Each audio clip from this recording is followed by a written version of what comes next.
Good evening and welcome to another webinar in a series that we've been conducting during the Corona times. This is the 25th webinar by the Foreign Correspondents Club of South Asia. And today's webinar, like some of them, is brought in collaboration with PIO TV, UNI TV, Glow TV, and will be reaching several corners of the world. Welcome to the panelists. Welcome. I know you're joining from different parts of the world. I will let Venkat introduce the panelists later. Let me first introduce our journalist friends who have joined us, our colleagues. This is Mr. Arun Sharma is from Doordarshan News, which is India's national broadcaster, the news channel. And Mr. Bijay Kumar Singh is from the Press Trust of India, which is India's leading wire service, the news agency. My name is Munish Gupta. I am the secretary of the Foreign Correspondents Club. And I now invite Mr. S. Venkat Narayan, the president of the Foreign Correspondents Club of South Asia, to introduce our very stellar cast of speakers today. Thank you, Munish. A warm welcome to you, ladies and gentlemen. And we are having such a distinguished panel. This is really a global kind of meeting. We have Professor Dennis Schnoor joining us from London, and Mafalda Duarte from Washington, and Roland Schatz from Zurich in Switzerland. And we are sitting in Delhi. This is a webinar. Tomorrow, the G20 summit is taking place in Riyadh, Saudi Arabia. The Prime Minister of India is one of the G20 countries, and he will be participating. And India will have the pleasure of hosting the G20 summit in 2022. Let me begin by introducing Professor Dennis Schnoor. He has a very distinguished career and a mile-long CV, so I will be very brief. He was born in Vienna, and Dennis J. Schnoor is a professor and president of the Global Solutions Initiative, which provides policy advice to the G20. He's professor of macroeconomics and sustainability at the Heritage School of Governance, Berlin, fellow at the New Institute, Hamburg. He was educated at Oxford, and there seems to be hardly any great institution, either in Europe or America, where the professor has not worked. So I leave it at that, and now go to our friend from Portugal, who now lives in Washington, Mafalda Duarte. She is the CEO of the Climate Invest Fund, CIF, in an institution with a budget of 8.5 billion multilateral fund which supports climate action in 72 developing countries for over a decade. Since assuming her position in 2014, Mafalda has implemented a pioneering vision centered on blazing new paths in leadership and learning in scale climate action. CIF's more than 300 investments are well known for enabling breakthroughs in renewable energy, deployment and access, sustainable forestry, and climate resilience. Her institution has invested in India, particularly in Rajasthan, and when she gets to speak, perhaps she'll talk about that a little bit. And we have Ronald Charles joining us from Zurich. I'm delighted to announce he's just joined the FCC, and he is our ambassador to Europe and the Americas. And we look forward to his getting hold of distinguished personalities from the three great continents from time to time to webinars like this in future. He is a senior advisor to the UN, and he's developing and implementing the UN SDG 25+5 Cities Leadership Program. The work is organized through the UNGSII Foundation, which is an international multi-stakeholder not-for-profit institute supporting the UN and the implementation of the Sustainable Development Goals. and he heads the UNGSII Foundation. With these brief introductions, let us get the webinar going. We have three distinguished panelists speaking, and we will take questions from all over the world online. May I now request Professor Dennis Nova to speak. Thank you. Thank you very much indeed. I'm very pleased and honored to be here. And the most important thing to keep in mind is that this G20 is a historically important G20, because the G20 is the only forum that deals on a leadership, ministerial, working group, engagement group level with big global problems. It's small enough for people to meet and have face-to-face discussions. It has resources, expertise at government and civil society, business levels, and it's flexible and therefore able to deal with the big problems of our time, which are unprecedented in history. For the past 100 years, we have not seen a pandemic of the sort that we see now. This pandemic has given rise to a recession which is the deepest since the Great Depression of the interwar period. And that in turn is giving rise to problems that may face us in the future, including financial instability, debt crisis. And in the middle of all of this, we are living through a digital revolution, which is in the process of transforming our lives, much analogous to the way the Industrial Revolution transformed our lives in the process from feudalism to the market economy. Something unprecedented is happening to us. And this, of course, brings with it huge social dislocations. And that is very difficult, poses big problems for global problem solving. Because as we know, the world's economies are integrated via global supply chains the way they have never been integrated before. It is really one world in terms of economics. If you think of the factory of today producing goods, that factory spans many countries. Most goods are produced in many countries. And so our economic fate is deeply interwoven. But at the same time, our politics and our societies are very fragmented. And this poses a very, very big problem at a time of deep crisis, which we have now. And in that respect, it is important to be clear on what can be expected of the G20. The G20 is the body that could enable or hinder global coordination with regard to the big global problems. There are problems like, I've mentioned it, digital disruptions, climate change, economic disruptions that can only be tackled at an international level. And the G20 is the main institution that does it. And the G20 presidency moves from one country to another every year.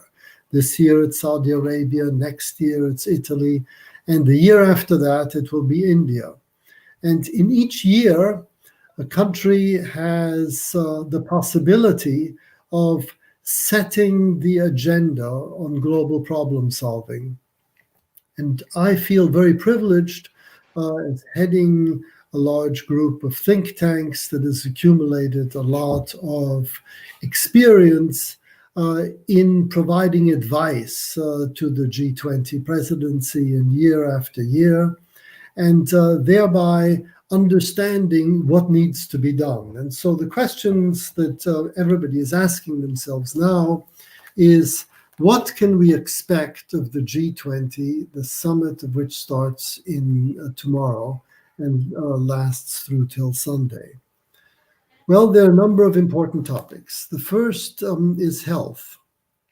There, it is absolutely vital that some agreement is made on the production and distribution of vaccines, making it available to everyone on Earth.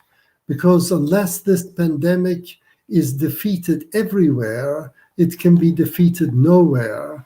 And G20 policy must recognize this. And then in addition, of course, the G20 will need to address problems that have been exacerbated by this pandemic.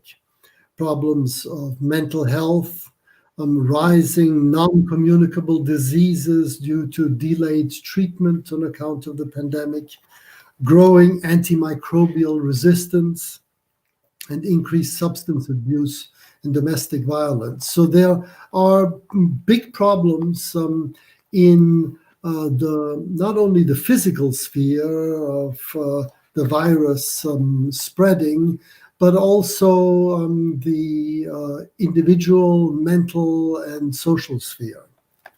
Then on the economy, it is absolutely vital that the G20 does even more than it has done so far to coordinate monetary and fiscal policy in order to take the economy out of this big crisis.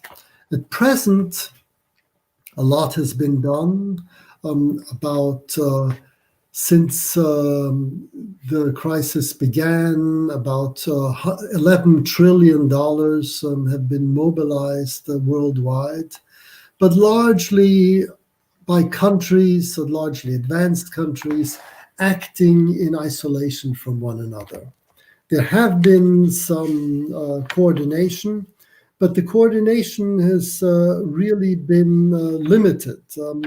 The most important example of that has been the debt service suspension initiative that has allowed 73 of the world's poorest countries to postpone repayments. A lot more will need to be done in order for the poorest countries to come out of this crisis, because think about it. The IMF has estimated that the rich, advanced countries have spent the equivalent of about 20% of their GDP on fiscal and monetary stimulus during the pandemic.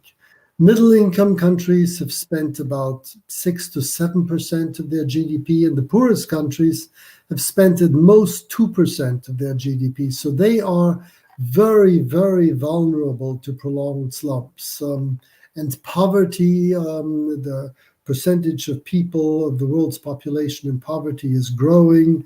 And this also sows the seeds for financial stability everywhere. So much more needs to be done in order to get this problem under control, and doubtlessly we'll have an opportunity to discuss the ways forward. There is a big risk of financial crisis in the future because countries have borrowed a lot. This borrowing will put upward pressure on interest rates in the future. Countries, particularly rich countries, have printed money to buy their own bonds. That could give rise to severe inflationary pressures in the future. And if inflation rises and interest rates rise, then we have a financial crisis in the making. So that needs to be looked at very carefully and will require coordination. In development, we need to do a lot more to make sure that the middle income and low income countries are enabled to catch up despite the big setbacks that the recession that has accompanied the pandemic has provided. And then, as I've said, we are living through a digital revolution that is changing the way we work and the way we live. And that you can expect the G20 to address a number of topics that will hopefully make this new world fairer. There'll need to be rules on fair digital taxation, which is very easy to shift in the digital spheres. And there'll need to be coordinated strategies on dealing with the big digital divides. And these are divides in jobs, in education, in gender equality, and in health. And then lastly, of course, there is the big issue of climate change. The Saudi Arabian G20 presidency has said that circular carbon economy is going to be one of the three pillars of its presidency. And we can expect some action in that regard. There's been talk of planting 1 trillion trees. And if that were done, that would clearly do something to the world's ecosystem. We can also expect something with regards to initiatives to protect the oceans. And finally, there is the vexed problem of phasing out fossil fuel subsidies. Now, obviously, fossil fuel-rich nations like Saudi Arabia will find it difficult to address this issue, but it has been addressed in the past. It will not go off the agenda. And these are all issues that are very important and will need to be tackled by Italy and then by India in the years to come. So paying close attention to what happens now and being aware of the journey that we yet have to take to make the world a safer, more prosperous and secure place is something that Italy and India after it will be looking at very carefully and on which the entire global community depends. Thank you. Thank you, Professor Snower, and that was wonderful. You gave us the focus points and areas for the summit. It was a good brief. May I now request Mafalda Duarte to please deliver her remarks? Thank you very much. I hope that you can hear me. My first thought to everyone is that I think we must realize that we are at an inflection point, and that this inflection point really requires bold leadership. Probably for a lot of the audience here, and myself, of course, we don't have recollection of the Great Recession, but we do have a recollection of the 2008-2009 crisis. And we already thought that that crisis was quite significant. And to some extent, it was. And if we think about, there was, of course, a real per capita global GDP drop by around 3%. And what that meant, for example, in developing countries was an estimated loss of $2.6 trillion in output. And also at that point in time, developing countries were facing problems of growing budget and trade deficits, currency devaluations, higher rates of inflation, increasing public debt, and this impact in the lives of the poor people. If we look at the African continent, at that point in time, per capita income dropped by 20% for the poorest 400 million people. So that point in time was already quite significant. What we are facing right now is much more significant than that. If we think about it, there had been estimates that we could be facing a situation where 100 million people would drop into poverty by 2030 because of forecasted climate impacts. While right now, just because of this current crisis, the World Bank forecasts that 100 million people could drop into extreme poverty. What we also know from the last crisis of 2008, 2009 is that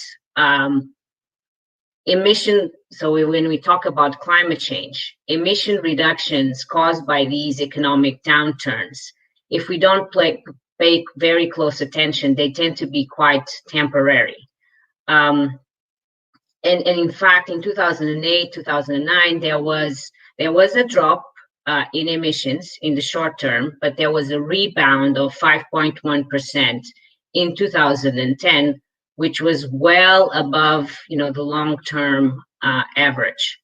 So right now, and we also know that, at that point in time, the green stimulus packages only amounted to 16%. As Professor Dennis mentioned, right now, what we know is that already more than $11 trillion in stimulus packages have been agreed by countries.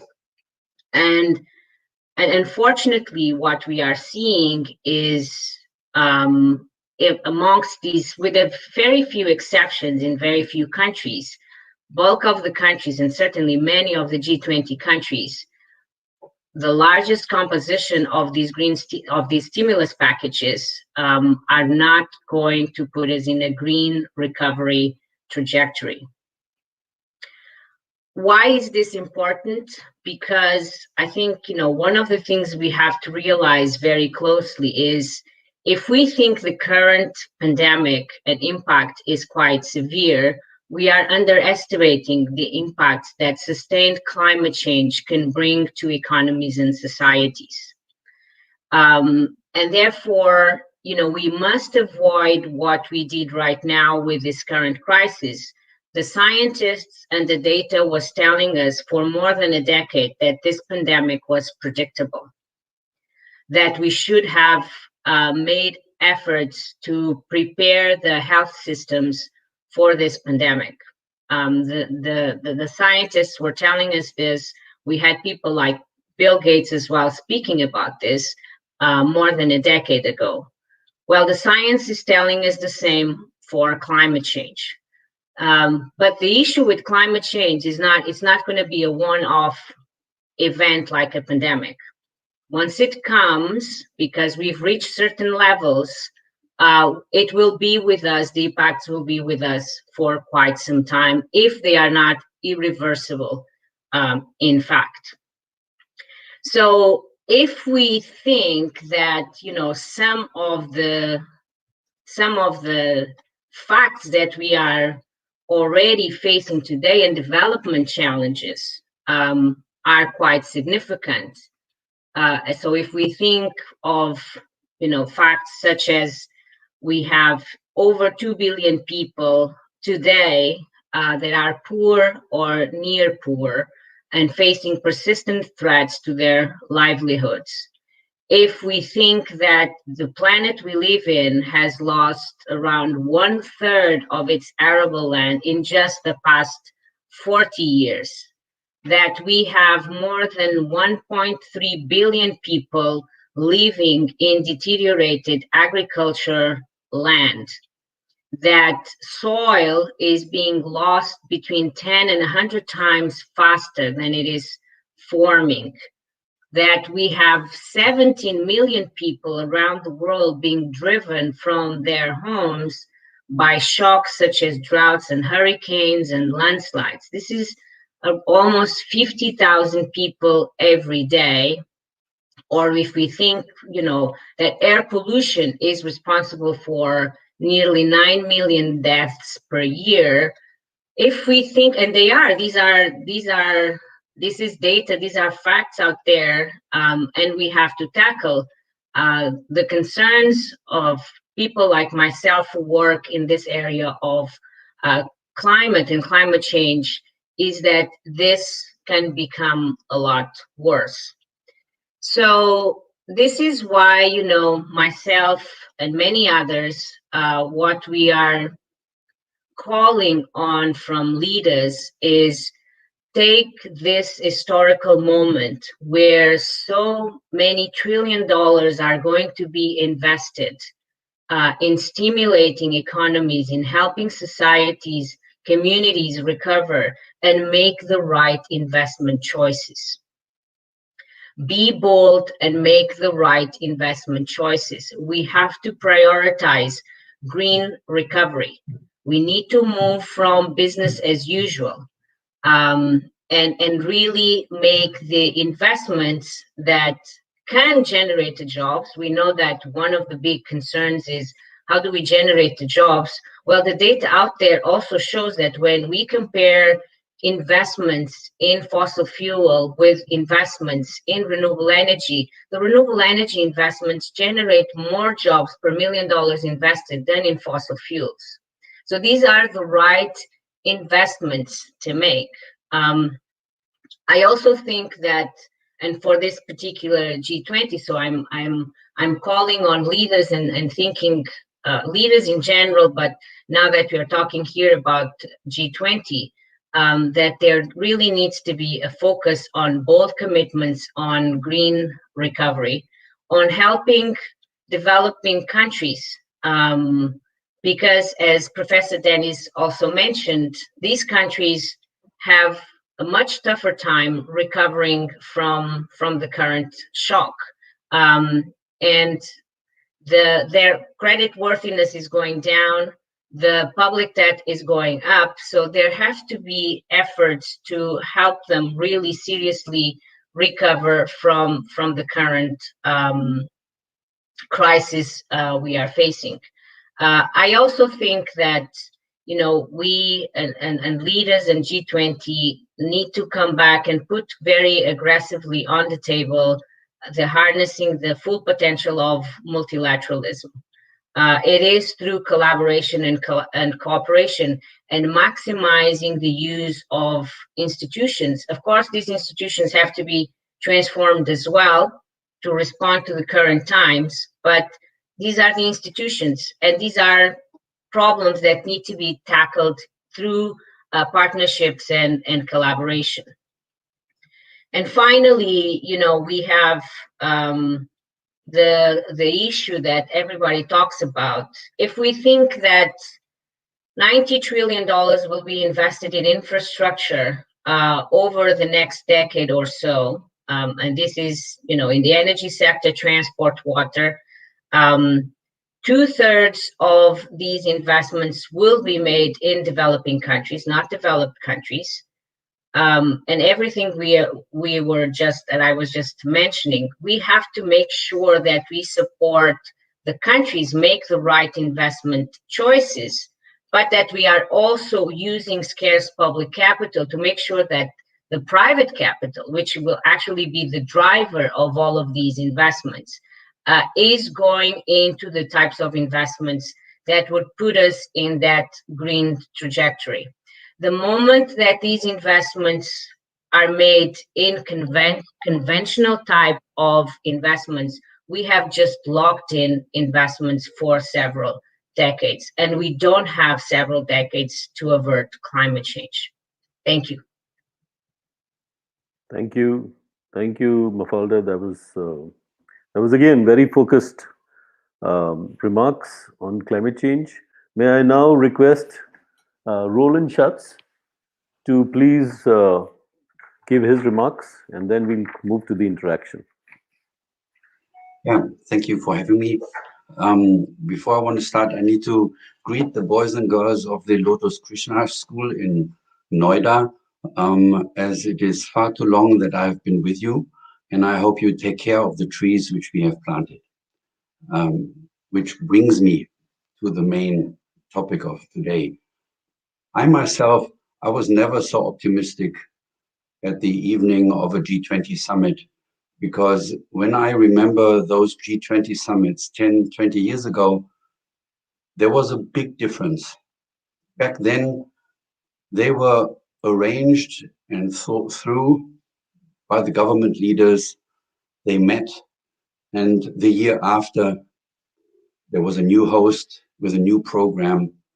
And in most cases, we would not even have heard what they had discussed. what came out of these G20 summits. This year's G20 summit, as already the ones before, there's one big difference.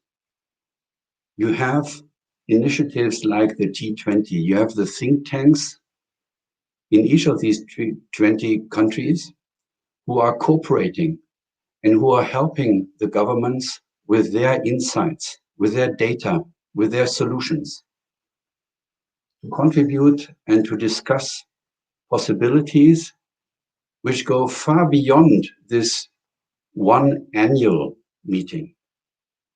The friends from Italy who are taking over as of Monday, if you want, they are already in extensive exchange with the friends in Saudi Arabia and the others. This is a new spirit. This spirit of what we would call SDG 17 teamwork was formed under the leadership of Dennis and others. And that is one of the reasons why I'm so optimistic. There's another reason to be optimistic. Can you imagine the cities that they would ever even relate to that? You have the big governments, the presidents, the prime ministers, they meet once per year. What has this to do with cities? Well, aside of having a T20, you have as well a U20, an urban 20. And the mayors of 20 large cities got together already in September 30th, to discuss how the cities can contribute to the overall agenda. Because there's one thing which we all know. And Kennedy made it very clear when he said, don't ask what the country can do for you, ask what you can do for the country. The G20 summits, since the T20s, the research institutes and others are getting together, they are helping us to focus together with mayors, together with other institutions like Mafalda Duarte, to think ahead and ask, what can we do on the ground? What maybe is not possible for some of the heads of states because of political reasons, because of other reasons. But the people on the ground, they can do more. And to give you two very concrete examples, you immediately understand why I'm in a good mood and why I'm optimistic. Dennis spoke about the reforestation program. Just try to remember, when was it the new sexy to even speak about reforestation? This is new, but it's almost a common knowledge for all countries that they need to take care of not only their forests, but support reforestation in their neighborhood, in Africa, and in other parts of the world. I can share with you one concrete example where the Japanese government, the German government, together with the government from DRC Congo, where President Felix Tshisekedi, who is going to be the president of the African Union as of January, where they try to combine something which is very close to the heart of Mafalda, that we are no longer just financing a project like planting or building a solar plant, but forgetting that the people who are living in these countries, that they need to have help and hope that they stay where they were born and that they see a perspective for their lives. Now with these reforestation programs, we are able to use modern technology like blockchain and cryptocurrencies in order to combine the efforts. You have families, you have people on the ground, no matter whether they're in India or in Africa or in Europe, who are planting the trees and who should get paid for planting these trees. But guess what? At the Stuttgart Stock Exchange, there's now a team working that if you chip these trees, so we can follow whether the trees are really growing in a good way, and that the leaves are helping to create good air, that this stock exchange in Stuttgart is able to then sell these carbon credits. And by using something like this, an SDG card or other way, the Stuttgart Stock Exchange can reimburse everybody who is planting these trees. and you don't need a degree to plant trees. And Dennis, as well as Mafalda, were pointing out that especially in this year, we have so many people who lost their jobs, who lost perspectives. But with Japan, with Germany, with the Vatican, who just announced 2 weeks ago at the Food for All program of FAO that we can get hold of a large amount of ground in Africa, in Asia, in Latin America, where we are able to now plant living chapels, living synagogues, living temples, because we need more forests in all of our cities. But now when we plant these forests, we create jobs. And we are doing it in a smart way, so it becomes a full circle process. That's why I'm so optimistic. I'm optimistic that there is a city in Latin America, in Mendoza, where the governor decided already years ago that only those companies can get a contract working for the city who are a B Corp, who are certified as a company who is not only thinking about their own profits, but a company which is disclosing what they do in order for the good of society. That's one part. The other part, what I think is as important for this year, we need to give hope for everybody who is moving forward in Europe, in Africa, into a month, December, where the only thing they can remember is that in case they are Christians, they would celebrate Christmas. And this year, through Corona, there are a lot of people in the faith, but not only in the faith, it is true as well for other areas in sports and other, where they can't do what they used to do. They can't be with their loved ones. They can't say thank you, and they can't celebrate together. And if the governments are not aware of this challenge, which the Christians are facing, are going to go through the same experience weeks later and months later. We need to be a little bit smarter on how we announce certain things and how we deal with them. Yes, we need to be alert that we have to take care of everybody in order that the coronavirus is not hurting additional people.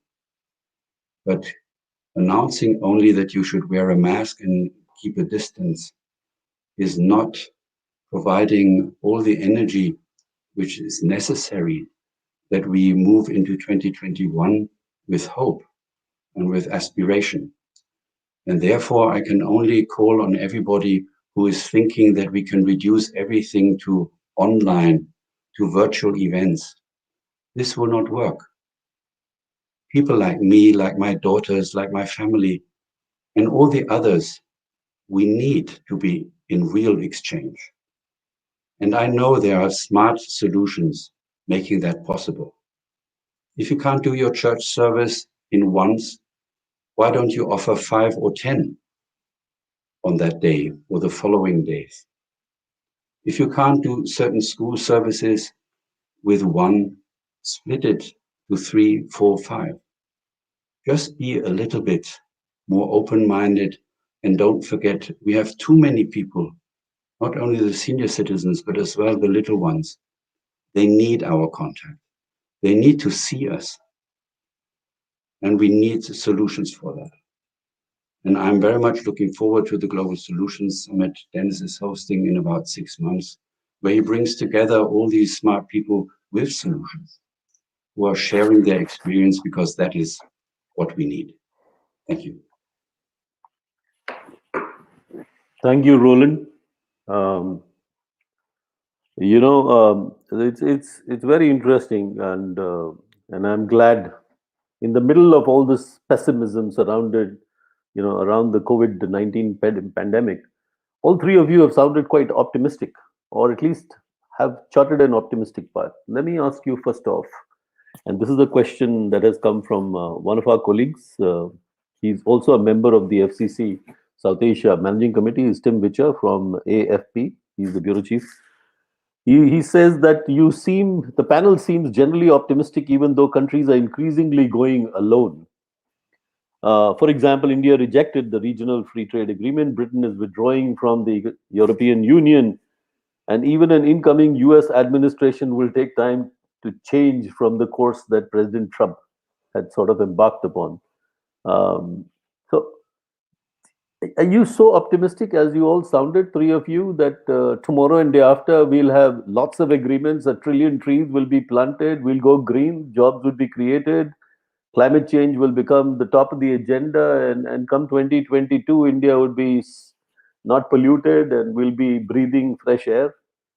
I'll start with Professor, go to Mafalda, and then to Roland.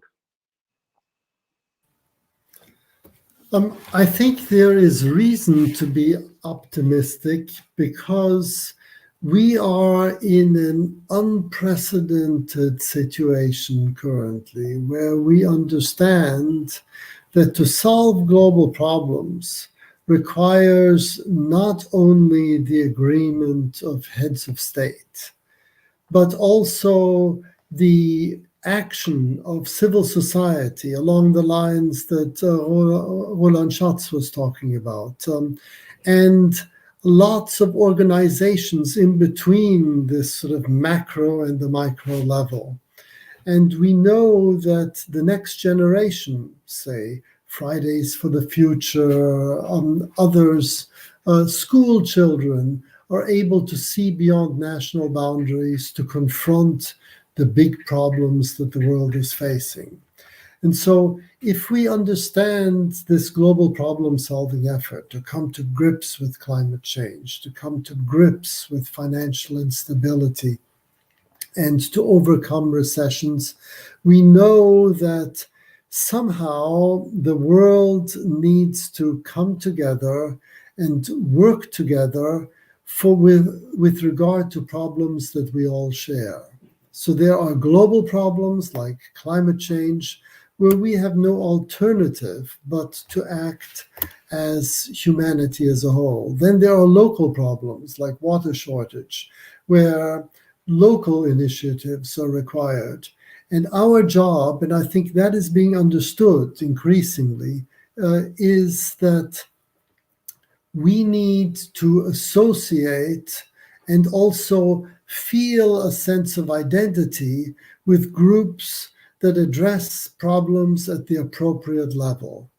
And that, I believe, is coming together. The think tanks of the G20 cooperating around the world. The Global Solutions Initiative is in touch with about 500 of them, not only within the G20, but also beyond.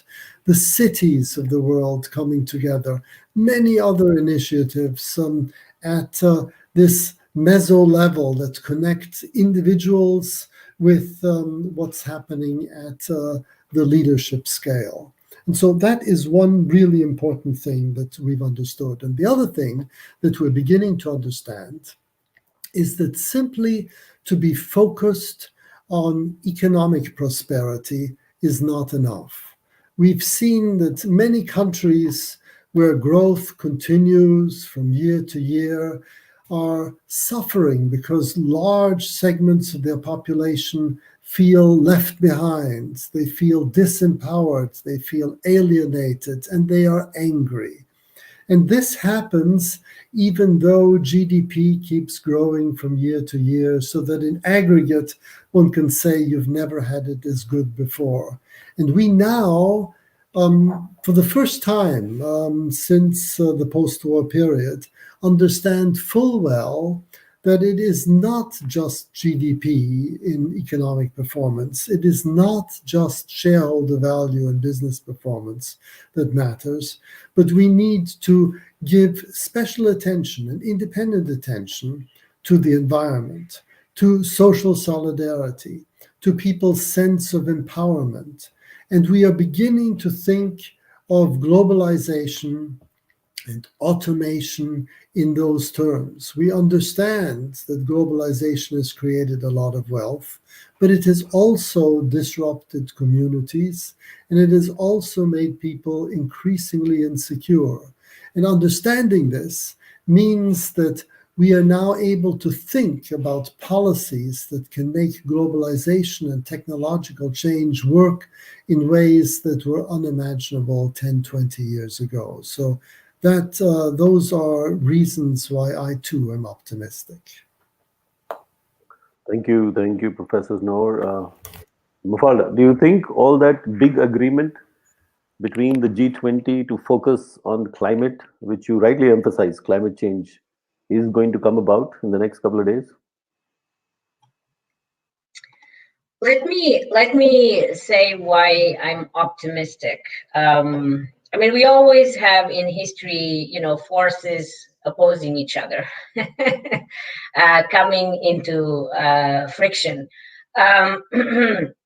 But if I think of the funds that I'm managing, the climate investment funds, they were set up in 2008. This was the time, as I was mentioning earlier on, where we were going through this also significant economic financial crisis. And actually, that internationally, in terms of climate change negotiation, things were going very well. Things were going very bad. So there was a lot of reason not to be very optimistic at the time. Renewable energy costs were very high. They represented, renewable energy represented less than 8% of the total energy, electricity. But at that point in time, through a G8 initiative, they created these funds. And basically what they've asked of the multilateral development banks, so multilateral institutions with a track record in investing in developing countries, was go out there and work jointly.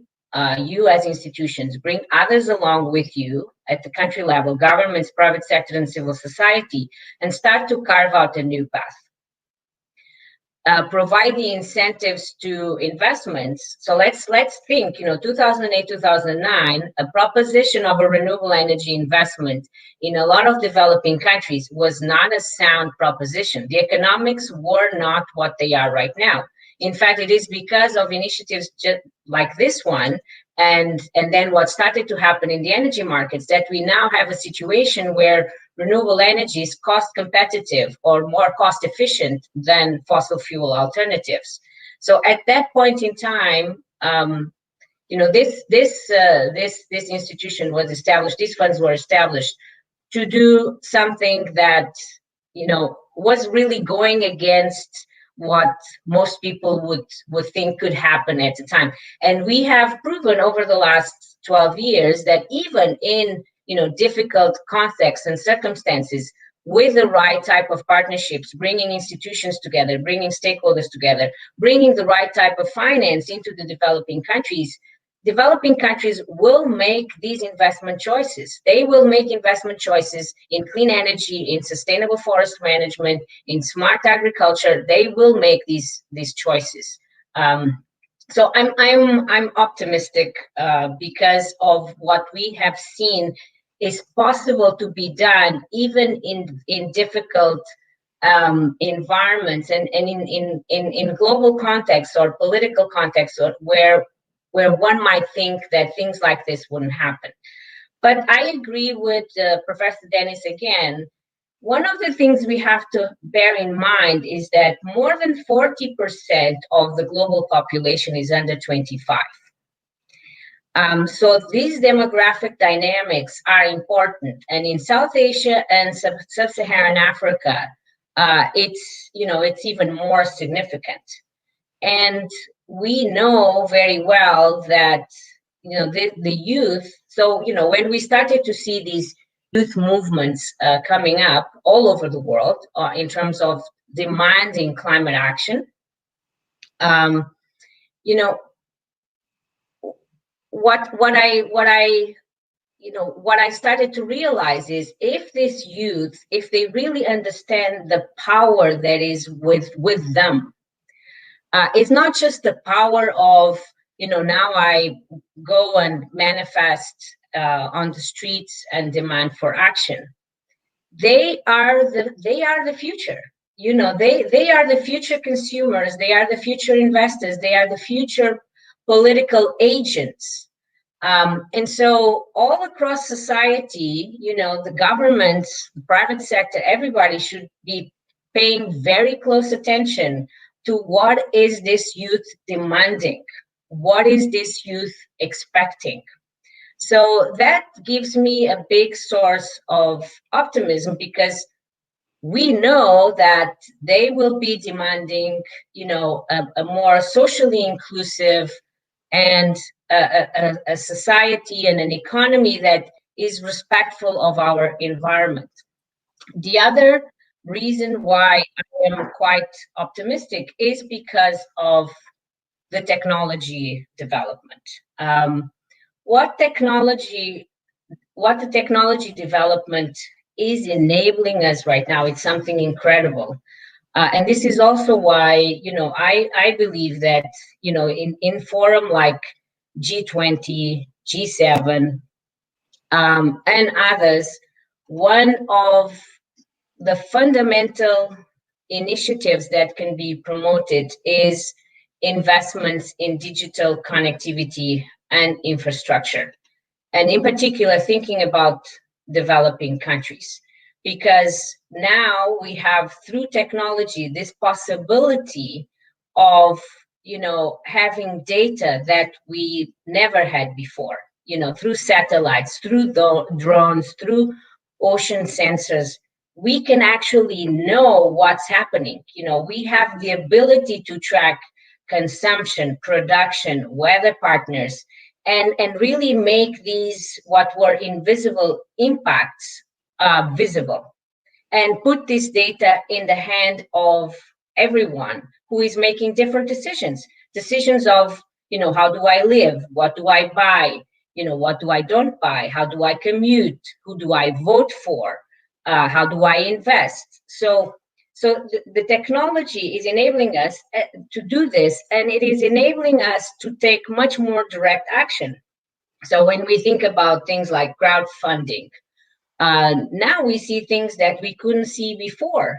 We see communities mobilizing themselves to address, local problems, or to address national problems. We see people mobilizing to help other people who are in dire need.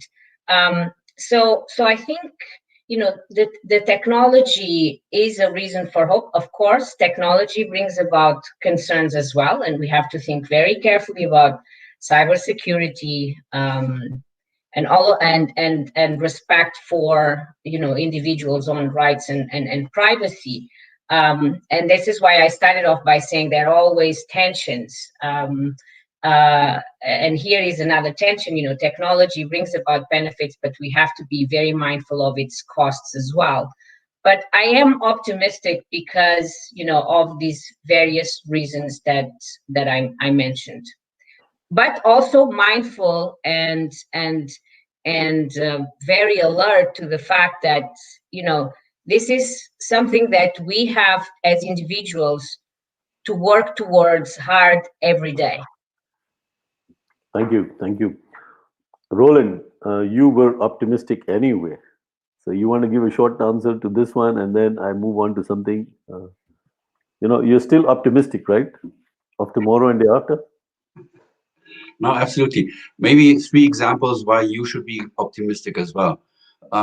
Remember, Trump declared that he would walk out of Paris because Pittsburgh is closer for him than Paris.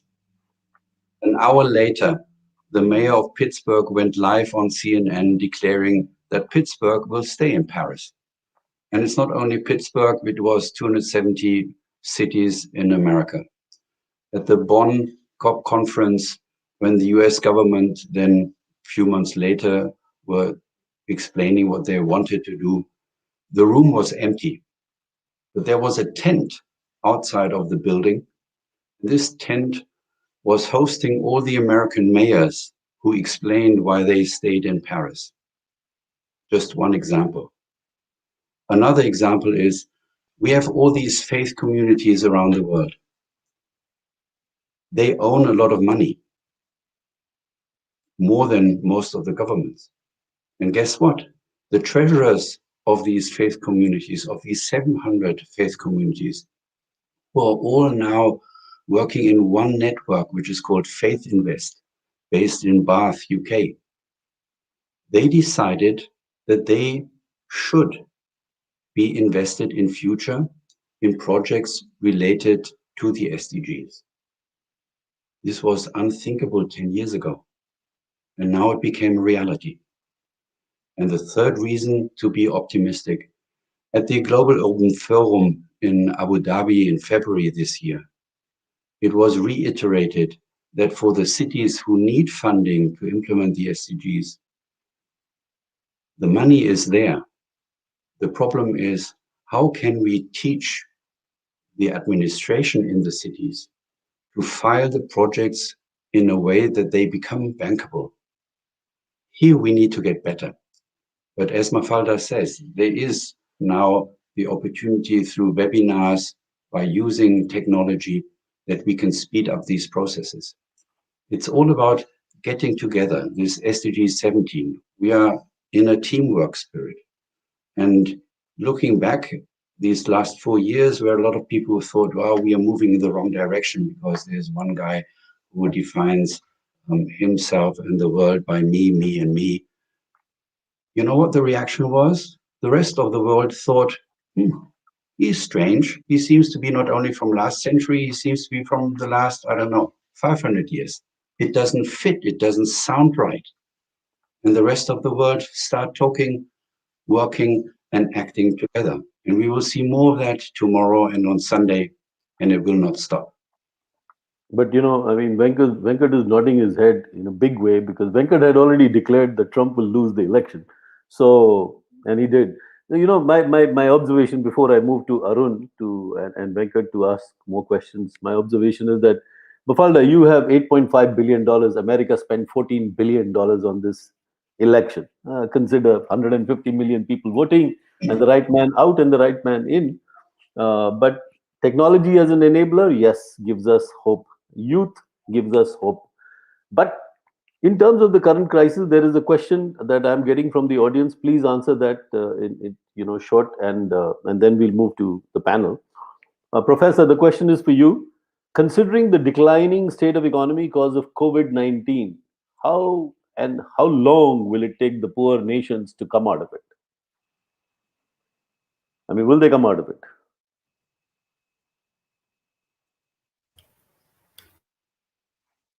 That is a really good question.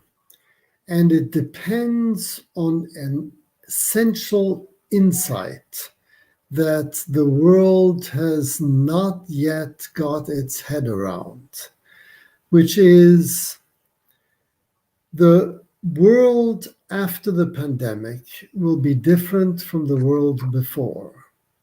And therefore, the job now is to prepare for the new normal. And that means trying to anticipate the jobs of the future and not cling to the jobs of the past. And unfortunately, most of the G20 countries have been setting a bad example in that regard, because much of this $11 trillion stimulus has gone into job retention schemes, helping struggling businesses stay in exactly the areas where they were, furlough schemes that once again ossify the situation that we have now, as if the pandemic would be a very temporary affair after which we would snap back to where we were before. I think the time has come for us to understand something very, very fundamental, which is that in the world post-pandemic, we will see a new set of jobs. The big advance of digitalization that we have experienced during the pandemic will not go away. And combining our digital skills with our non-digital skills, our social skills with our technical skills, in ways that enable us to tell a plausible story about where we will be in 10 years' time. People who can do that they are the ones who hold the future in their hands. And this future can be held in the hands of people in developing countries or in developed ones, because in a time of great change, we find is also a time of great opportunity. And there are big opportunities for the developing countries. And our job at present is twofold. One is to give the developing countries a chance to develop. And on the side of these countries themselves, they need to grasp the opportunity that now is the time to envisage the future in a new way. And this is exactly, I think, what the Global Solutions Initiative and other initiatives like it are trying to do. Help people create new visions of the future that will be sustainable, that will be inclusive, and that will create prosperity not only in a material sense, but also in a social sense. Well, everything the three of you have said is music to my ears. Indian Prime Minister started a program sharing technology and innovation with Africa, saying sharing technology is going to create shared prosperity. And I think that's the way to go. And you all talked about collaboration and cooperation, and COVID-19 has taught us that. I'll open the floor now to Venkat to please have a comment or a question, and then to Arun and Vijay. You have to unmute yourself, Venkat.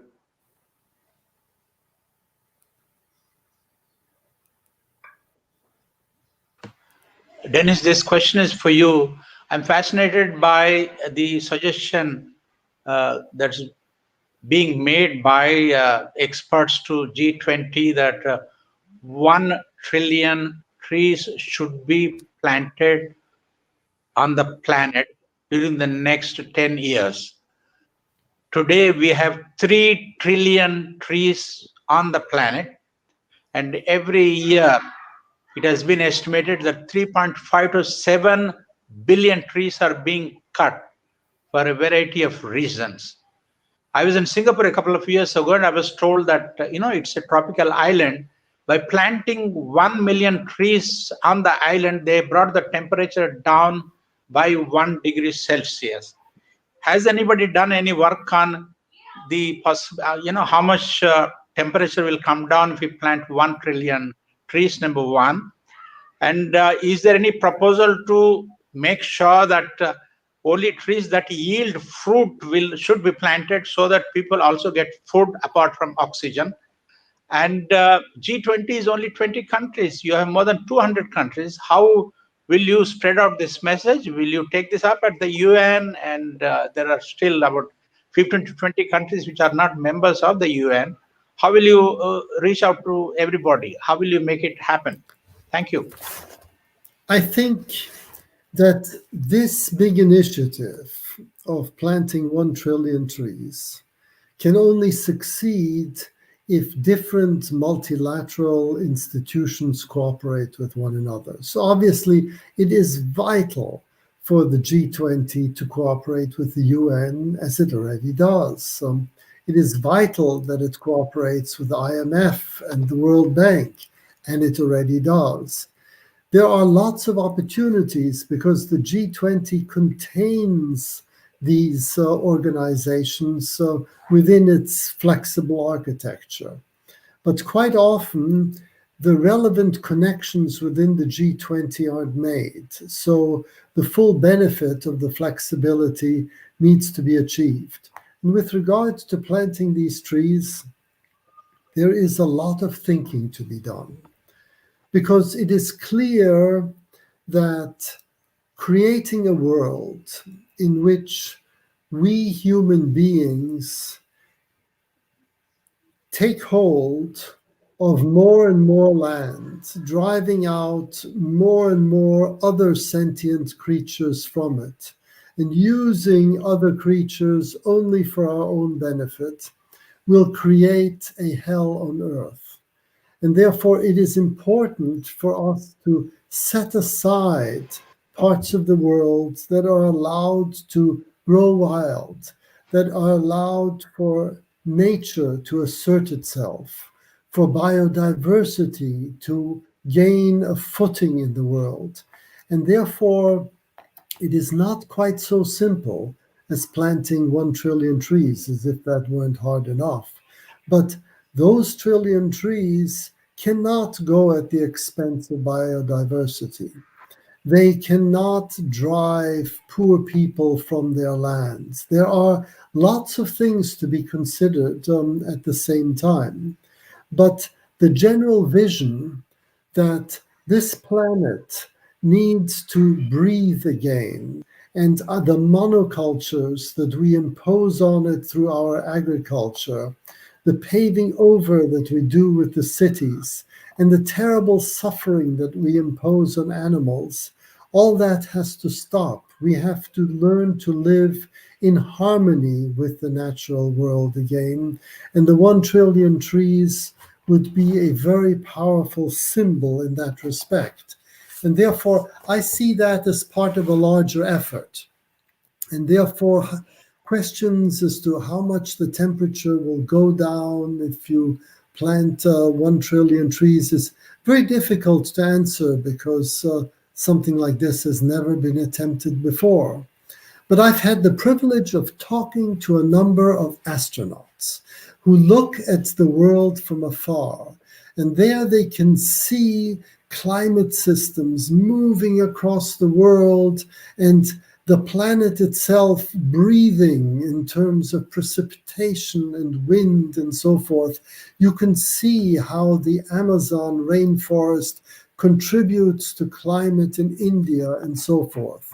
So having this vision of planting 1 trillion trees will bring us together and produce a new mental map that will enable, I think, visions that the school children of Fridays for the Future have to be put into practice with greater ease in the future. Very well put, Professor Knorr. Multilateralism is truly the way forward. And I think if it was going out of vogue and fashion because of President Trump, it's coming quickly back after COVID. Arun, would you have a question and a comment? Yeah, sure. I have a question, sir. To all the three panelists, one short question to each of you. My first question is to Dennis. Now, Indian Prime Minister Dennis says that you should always find opportunity in the challenges. So at a time when there are a lot of challenges like COVID pandemic, most of economies are facing with high number of debt to GDP ratio, slipping into recession. So how would you do a SWOT analysis for the G20 summit this time around? The strength for the G20 summit this time? What are the weaknesses that the G20 economies will be facing? Where are the opportunities do you see post-COVID world? And what are the threats? So what is the SWOT analysis as far as this G20 is concerned? My next question is to Mafalda. Now, Indian Prime Minister has talked about the International Solar Alliance. So forming a grouping as far as Solar Alliance is concerned. Do you think more needs to be done as far as this alliance is concerned, so that the cost of the renewable sources of energy or the equipments or solar panels or anything that is related to renewable sources of energy, the cost of that product can be brought down? That is very much need of the hour as well, because cost of these renewable sources of energy are very much high as of now. So can these kind of alliances do more as far as bringing down the cost? And my last question to you, Roland. My question is, will this time the developing countries and developed countries be coming together as far as achieving this SDG goals? Because SDG goals everybody is talking about, but this time around, as there are leadership changes in most biggest of the economies, we have seen a lot of things like COVID pandemic. So will the developing countries and developed countries will be coming together as far as achieving the SDG goals? More collaborations can be seen going forward. Thank you.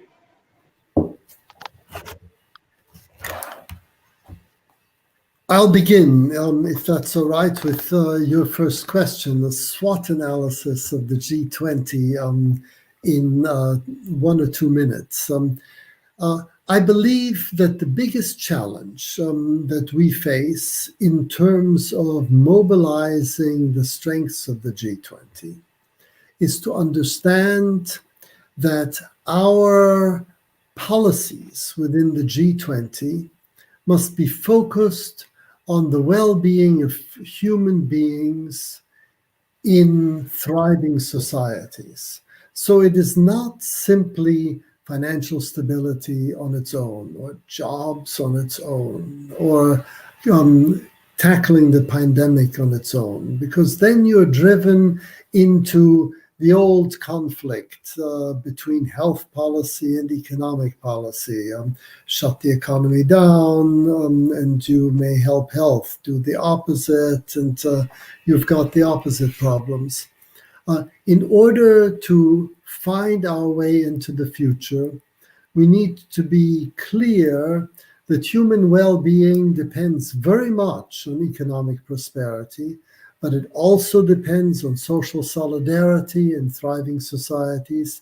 And it also depends on giving people a sense of empowerment and an ability to shape their fate in accordance with their own energies.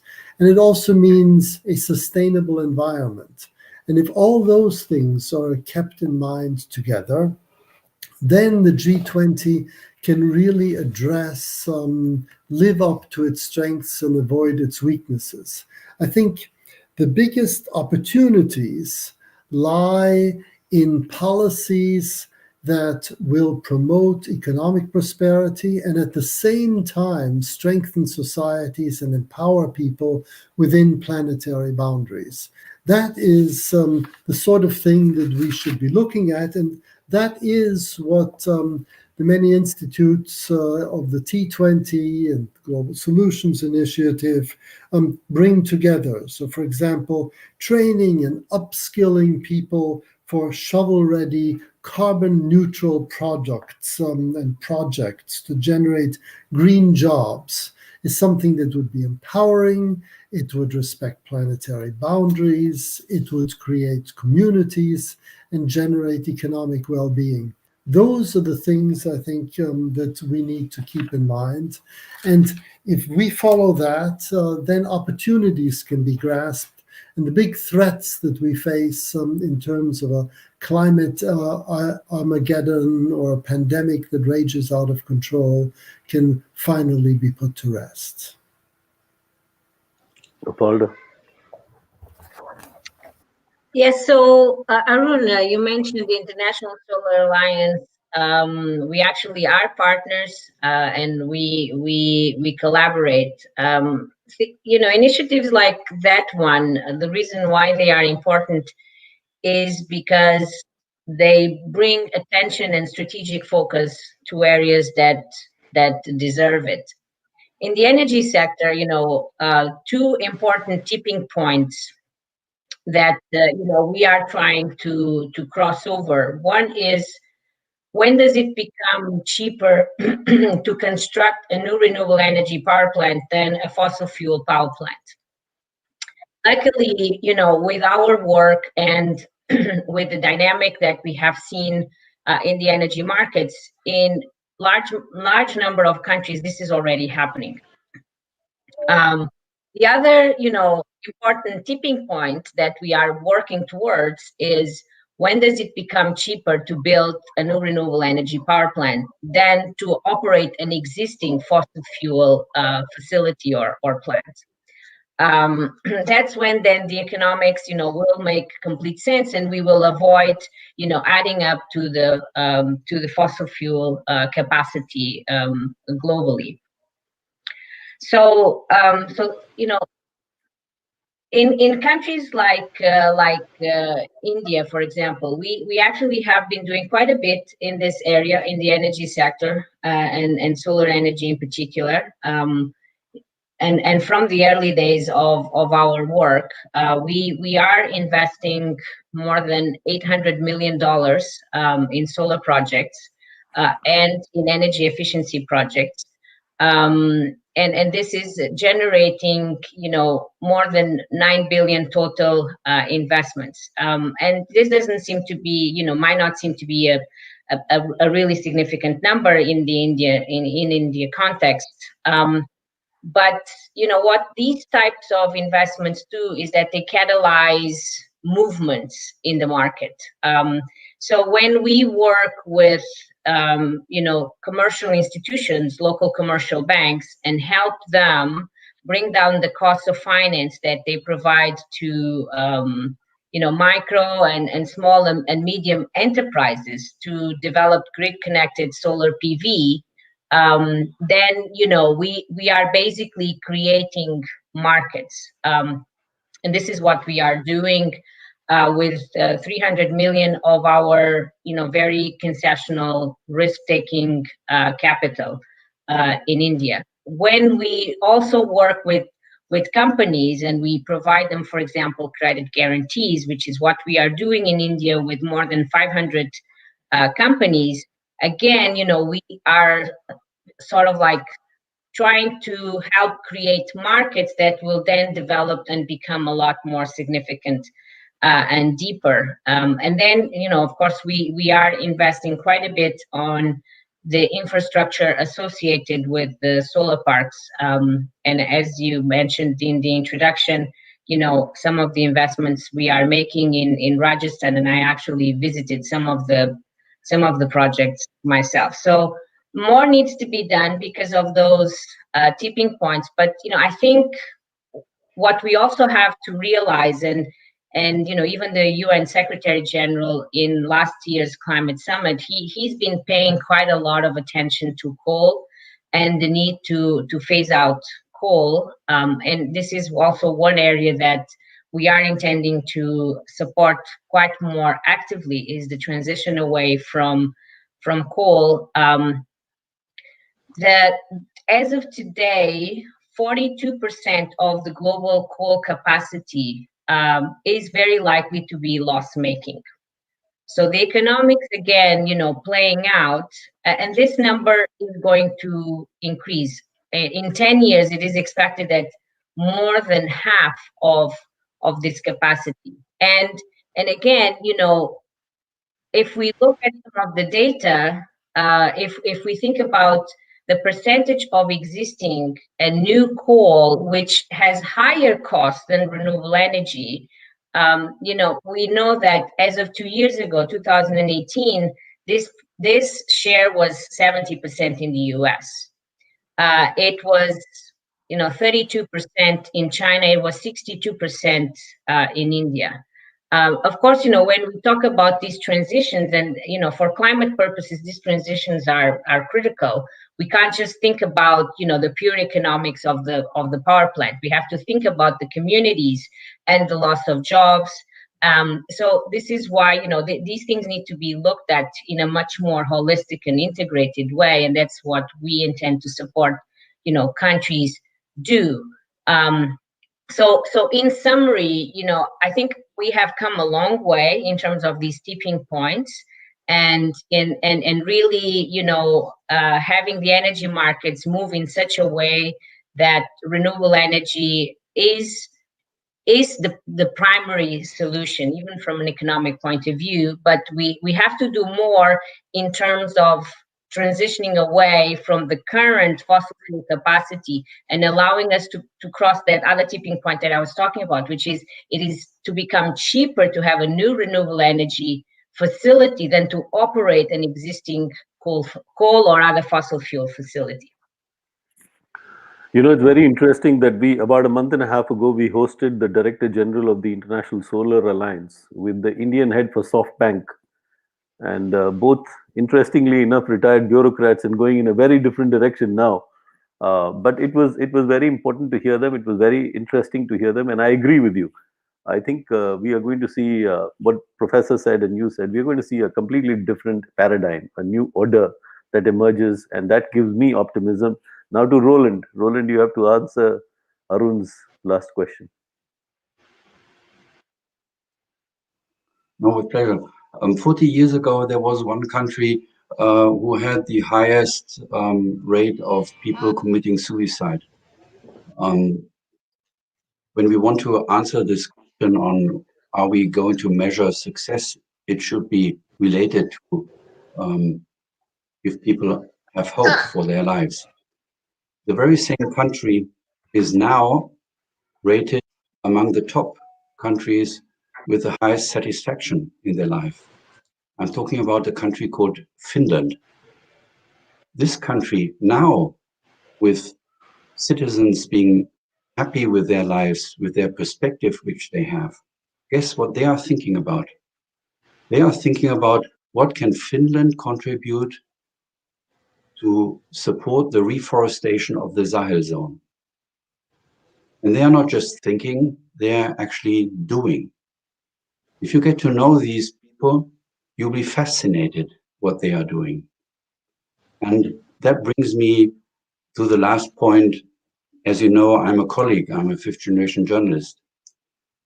Can you imagine how the life would be, how the world would be, if we as journalists would not only share the wrongdoing, if we are not just focusing on things which are not working, but if we would give it as well space, airtime for all these lighthouses which you can see in the back of me, the cities, the citizens who are achieving something. If we change the narrative just a little bit in our evening news, in our newspapers, in the Sunday papers, and we give airtime to the projects which are already working, I can promise you, this will even inspire more people to follow these examples. And that is what I think can become a very good, solid bridge between all worlds. Very well put, Roland. We must also let you know that today the Foreign Correspondents Club of South Asia joins in solidarity with UNICEF to mark the World Children's Day. Today is the World's Children's Day, and we have gone blue at our club in South Asia in New Delhi. And that brings me to the next question that has come from the audience before I go to Vijay. It's come from somebody who's associated with does events with the UNICEF and children. So Vikram asks, how does the panel see the communication strategies aimed towards society, but specifically to children? And you emphasize that, all of you, the youth, the future, what they want, and how do they change the mandate for governance? And youth encouraging towards innovative solutions to address the global objectives. And how can they be the influencers towards achieving SDGs? Very quick ones, because we do have other questions, and I know you guys would be short of time. We are already an hour and a half into this. So, Professor, start with you, Mafalda, and then Roland. Very, very briefly. At present, there are about 1 billion children in the world who are out of school on account of the lockdown. And unless we do something about them, we will create a COVID-19 generation of children who are not able to take advantage of the opportunities we've been talking about, who will have physical health problems, mental health problems, and be stuck in jobs that are either fulfilling or no jobs at all.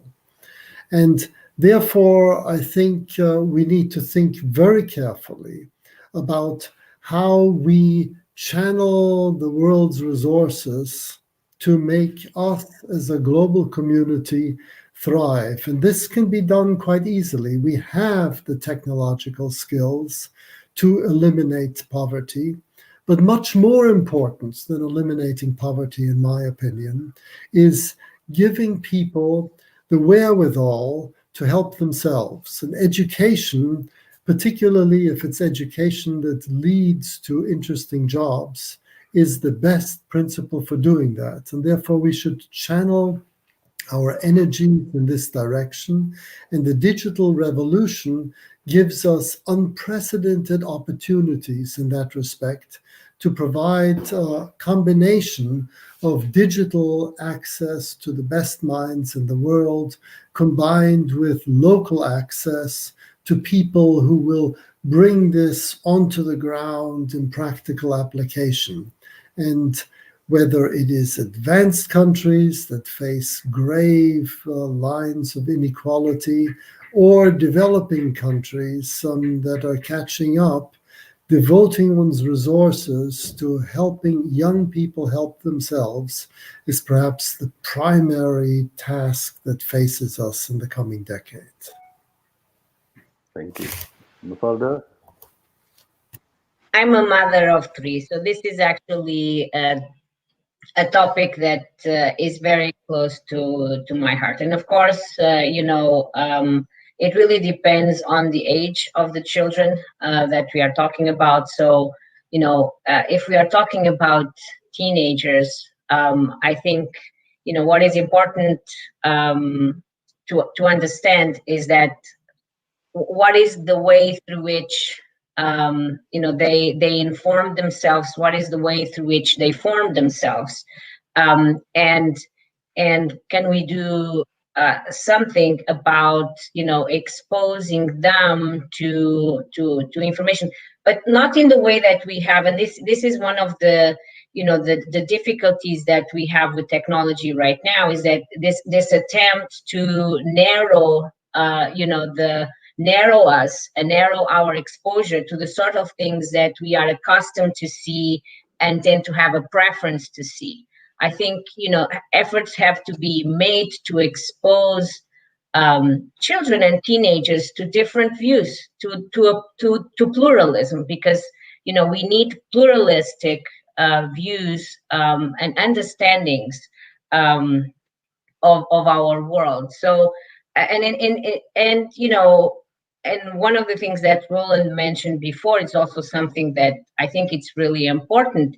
It's important for journalists and the media world to understand that they, in this world of technology and access to information, they have a very serious responsibility in terms of the content, the information that is put out there. Not only that it should be factual and truthful, but it should not just be about the doom and gloom. It needs to be about giving hope to people and telling the positive stories and the good side of us as human beings. Otherwise, we are eroding hope, and eroding hope in general is bad. Eroding hope in children and teenagers is even worse. So, I mean, for younger children, and Dennis was talking about so many billion children without access to education right now. On the other hand, what we also have, and I have small children myself who are doing this online education, and I don't think it's working very well, because we have to be very mindful of the ages of children and what is it that they need at which age, and what we should be helping them with and helping them develop. But still, I think, and here, of course, parents, we can't move away from our own responsibility. In general, we have a big responsibility in terms of helping our children enabling our children to explore and enabling our children to understand, different points of view about the same thing. And so I think, again, it really depends very much on ages of children. But I would say that let us regain. We have also moved, in a way that schools are the main responsible in a lot of places. This perception that we are delegating to schools educating our children. Well, we have to we have to take ownership for this and understand that we are primarily responsible in terms of what our children are exposed to. And in fact,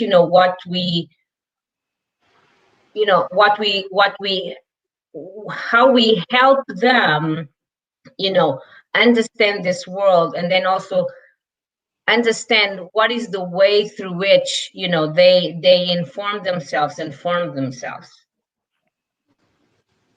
Well, very, very, very, very nicely put. But the digital divide is something that we have to discuss maybe another time. Roland, a quick answer, and then Bijay has maybe probably a couple of questions. First of all, I can't underline more what Mafalda said, and it's on us, the parents, and at the same time, it's important that we empower parents to be parents. Yesterday night, we had a session at the Prometheus Foundation in America, and one lady was pointing out that there are still millions of children through the COVID times who have no access to education because they do not even have a computer or internet access. And I pointed out that in this COVID times, we heard very little from those who declare themselves being social media. Silicon Valley was extremely quiet. And if you do your maths and you look just the personal wealth growth for Jeff Bezos from Amazon from March till today, he alone could take care of all these children, providing them with notebooks, with internet access. If those who represent the successful companies taking advantage from the COVID crisis, they have a special responsibility. Having said that, I hope at the G20 tomorrow and on Sunday, they find at least 30 minutes to talk as well how governments can improve. In Germany, we have a digital initiative for getting children access to computers. The German government gave 5 billion 2 years ago. Guess how much of this 5 billion were already spent? 19 million. Why? Because there's still very little accountability to governing. So this person who sits on the budget of spending these 5 billion, all what this person has to do is announce the 5 billion. Nobody is holding this person responsible how she or he is spending these 5 billion, whether he or she is reaching out to the schools that they can request the money for the children, that they can get access to the notebooks. We need to get better in the daily management of governments as well. Another very important point, but before that, Bijay has been waiting. Bijay Kumar Singh from the Press Trust of India. Bijay, would you have any comments, questions? Unmute yourself, Hello? Vijay, first. Yes. Yeah. Am I audible Go or ahead. no? Yeah, go Yes. ahead. Am I audible? Sir, Yeah. recently Indian government increased import duty on many products. Do you think India's trade policy is protectionist? My question is for Dr. Dennis, Professor Dennis. Should I repeat again? No, that's okay. I think he heard it. I did not understand the question. The sound quality was not adequate. I'll repeat the question. He says recently India has imposed more import duties on certain products. Do you think India's policies are protectionist? That's a very wide-ranging sort of question. Yeah. It's a very difficult issue. I think we need to define protectionism in a new way. Protectionism that is a beggar thy neighbor policy, that attempts to help your country while hurting other countries, is something that needs to be avoided.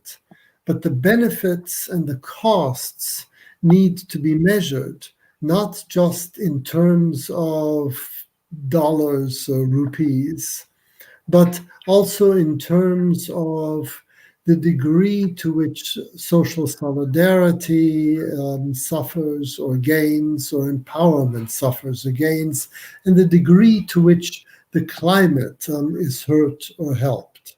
So if we have adjustment costs at the border that take into account differences in the sustainability of our production, then that is not a beggar thy neighbor policy. That simply promotes the right attitude towards climate. But if we have protectionist policies that are only designed to help preserve the jobs and the businesses of rather inefficient producers in our own countries, and have no other social benefits or environmental benefits beyond that, that's when the alarm bells should start ringing, and those policies we ought to do away with. Thank you, sir. I guess one has seen the growing rise of conservative governments and inward-looking policies everywhere. I mean, India included, UK, you name it. There's Russia. There's of course outgoing President Trump. Do you think this will increase, or multilateralism, cooperation, collaboration will become sort of the new mantra? I mean, we are all very optimistic. I'm just wondering whether, self-reliance, focusing on, jobs, internal pressures of economy will make people in government more conservative. I think it really depends on what it is that we do. There is a sense in which the people who feel that they've been left behind are right. They have been left behind. The median wages in the United States and many other countries have been rather stagnant, certainly relative to GDP. And so taking more account of people in the process of their lives, the degree to which they are embedded within their societies, the degree to which they're able to shape their own destinies, is really important. And if we do this adequately through our policies, it will require a new set of policies, policies that are designed to empower people, policies that are designed to strengthen communities. Then we will arrive in a world where cosmopolitanism is not seen as something that is antithetical to patriotism. Nationalism will become compatible with multilateralism because it will be clear that we are protecting social identities and at the same time developing an ability to tackle global problems at a global level. And therefore, we can achieve our national goals, our regional goals more effectively through multilateral cooperation, provided that we observe the spirit of subsidiarity, which means doing things at the lowest possible level of aggregation. And if we manage to keep these lessons in mind, then I think we will enter a world in which nationalism and multilateralism will complement one another, where we can be patriots and cosmopolitans at the same time. And that is a world worth fighting for. I am going to record this and make my son listen to what you just said, because he and I have a constant argument on this one. I told him nationalism and multilateralism can come together. But thank you so much. It's been incredible. Thank you so much for giving us your valuable time. I would just like to end on a good note from my side before I hand over to Venkat, that Mafalda, the reason we journalists are focusing on this discussion today is exactly what the three of you have said. We believe in the new order. We believe in a new form of journalism. We believe in bringing developmental issues to the fore. We also believe that unless we do it, we become the change bearers, that the change will not come and will not happen. So on that good note, Venkat, over to you to provide the vote of thanks, because I know a lot of these people have to run. Unless you wanted to say something, Nepal. Yeah. And yeah, I just wanted to, if I may, because I think, this last question was very important. I think everybody needs to understand that we have been looking and making decisions, and certainly governments and politicians, based on this, key metric, which is GDP. And this is, and again, researchers and scientists have been talking about this for a long time. This needs to be reformed. And here's an area where, G20 and other G7 and G8 could really make an impact. It is way overdue that, the decisions that are made by governments and others take into account other measures of well-being, that we are not looking narrowly at this metric, which is GDP. Because that is precisely, if we, if the barometer of our decisions is this is why we see the inequalities that we are seeing in the world, and the concentration of wealth that we are seeing. And therefore, the rise in what the sort of things that you were talking about.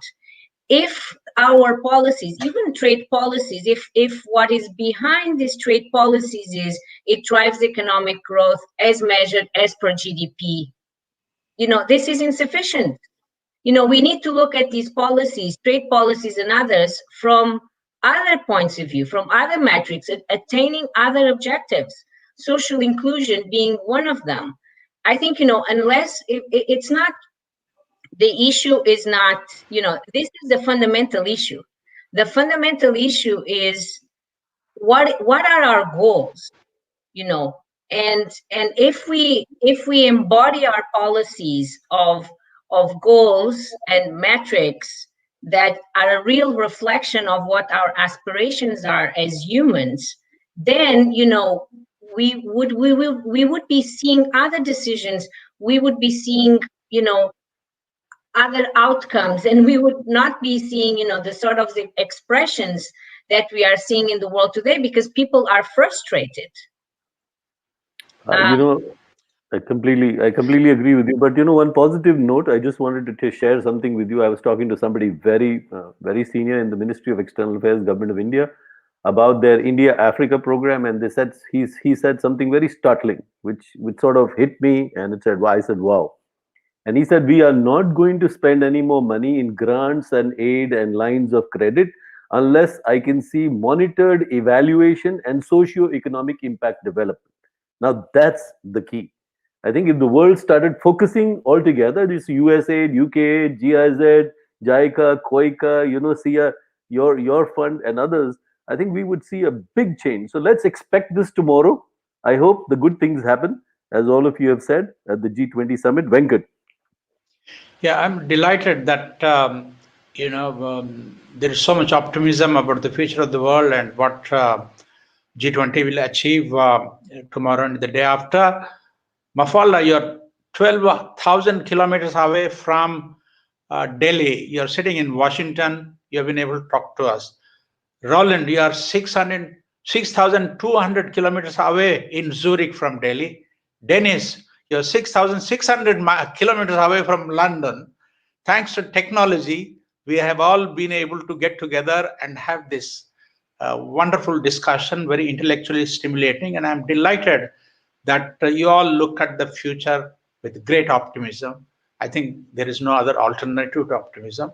Thank you so very much. We look forward to seeing you in Delhi and having a glass of wine with all of you if and when you come to Delhi. Namaste. Thank you. Bye-bye. I like that new normal. Namaste. Yes. We are all together. Yes. Yes. Good night from the Foreign Correspondents Club of South Asia, and thank you for watching.